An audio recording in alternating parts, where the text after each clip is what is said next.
So here's a good summary of life. It's a very deep Kabbalistic idea in very simple English words. And it goes like this. In life, in the beginning, everything we need to know about life, God created in the beginning. In the beginning, God placed man in a beautiful world.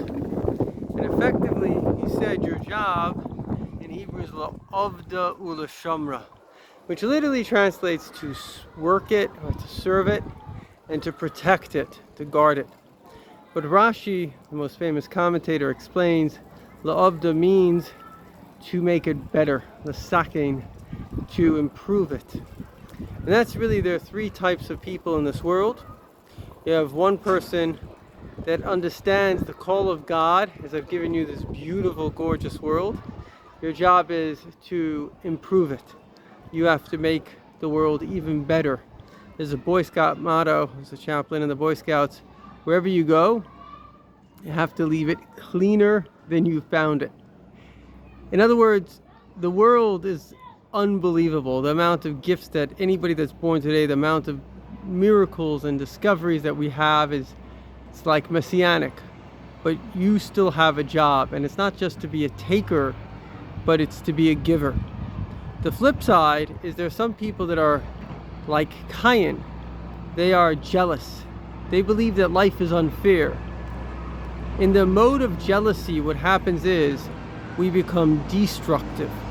So instead of being constructive, which is our aim in this world, we become destructive. The goal of the person then, and this is what the Hamas is, and this is what bullies are, they have no goal.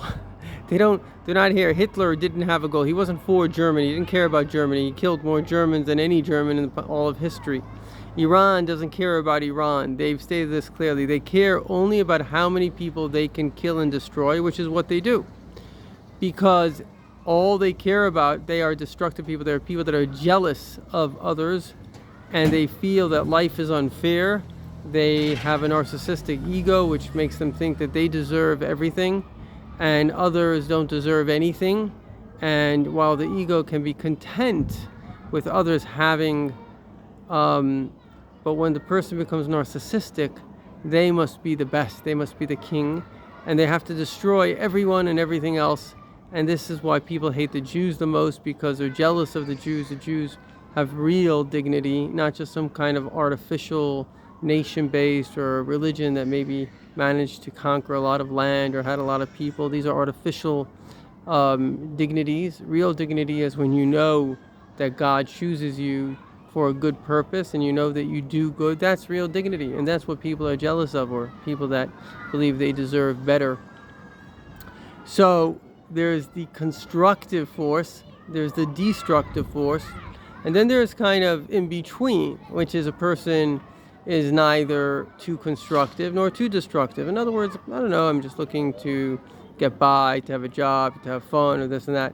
And so it's very important to understand that the people that are in a destructive mode, like the Arabs, they came up with this lie that they're interested in peace. They were never interested in peace.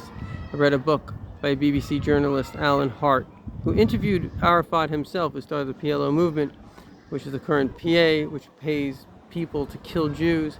He said that Arafat, and this was on Arafat's own admission, was trained by the Nazis. So he was a Nazi, that's what he was.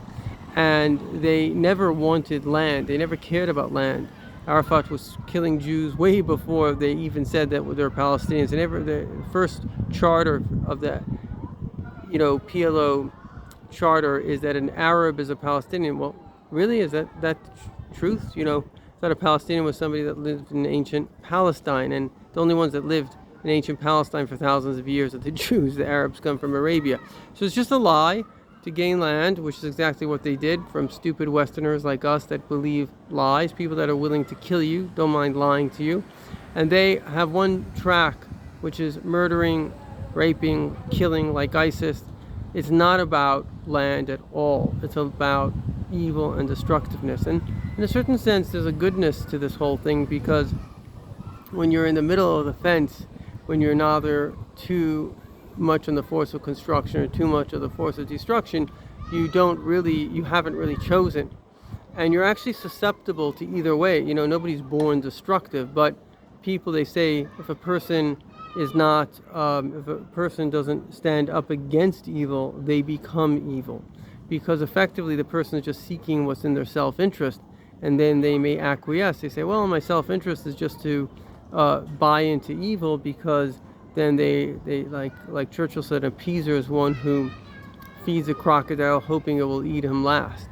So in conclusion, there isn't a choice in life, because not being constructive, not really dedicating yourself to the fact that God has made this beautiful world and your job is to construct it, means you will become part of the destructive force of the world, which actually means you will be destroyed, because in the end of the day, God is going to step in and he is going to destroy the destroyers. He will wipe out all destruction. When somebody, in this world you have freedom of choice, but when it comes to the next world, when it comes to Mashiach, all freedom of choice goes.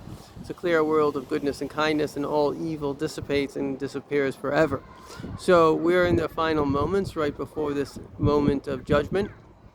And what's really the best advice for each and every one of us is to choose to be constructive, choose to basically say, God, thank you for creating me, thank you for creating the world, thank you for giving me the opportunity to be part of this infinite construction process.